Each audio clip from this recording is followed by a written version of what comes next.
Hey guys, today's on schizophrenia and breaking barriers. Schizophrenia and breaking barriers. But before we get to this, please allow my brief prelude. As you know, I conveniently recorded it for our mutual comfort, our mutual convenience, and of course, our mutual luxury. Hey, listen, I'm no spring chicken. I get it all the time. You might even think I'm a spring chicken. I get it all the time. Spring chicken, spring chicken, spring. I say nay, nay, nay, and I've been around a few preludes in my many years. I'm telling you, this prelude, it's got something particularly luxurious, like an ever luxurious, when you're driving, you get the green light. Hello there, my name is Robert Francis. You've stumbled on Ever sit at the light and Schizophrenia YouTube channel. count? Me and the bird. That's right. See when the light turns green? This is the cut of my jib right here. The bird's on vacation, so I can bring you book 5, My Classic Delusions. It's a lighthearted romp through schizophrenia. 15 years. That's a lot of gabbing and chatting. I've been That's what I call it. Schizophrenia for a score 5 and 1. A lighthearted romp. A little gray fleck in my beard. A lighthearted romp. Thank you for joining me on my channel. Oh, mercy. Now to topic. Breaking barriers with schizophrenia. You know what I want to see one day is a politician run for office being openly diagnosed with schizophrenia. Wouldn't that be the greatest thing? About 30 years ago, I was really downtrodden. I was psychotic, acutely psychotic, and I was downtrodden because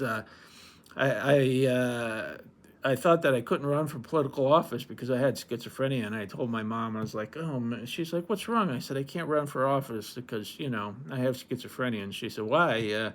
Were you planning on making a run? And I said, no, I'm not planning on making a run for office. She said, well, why are you worried about it? And I said, that's a very good point.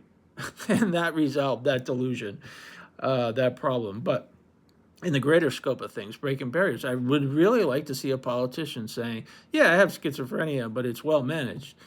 And I wonder if a politician could ever get elected as such. What do you think? Breaking barriers, that would be great. What about an athlete or something that's openly has schizophrenia? I'm sure there's plenty in the in the major leagues and such. It's entirely possible.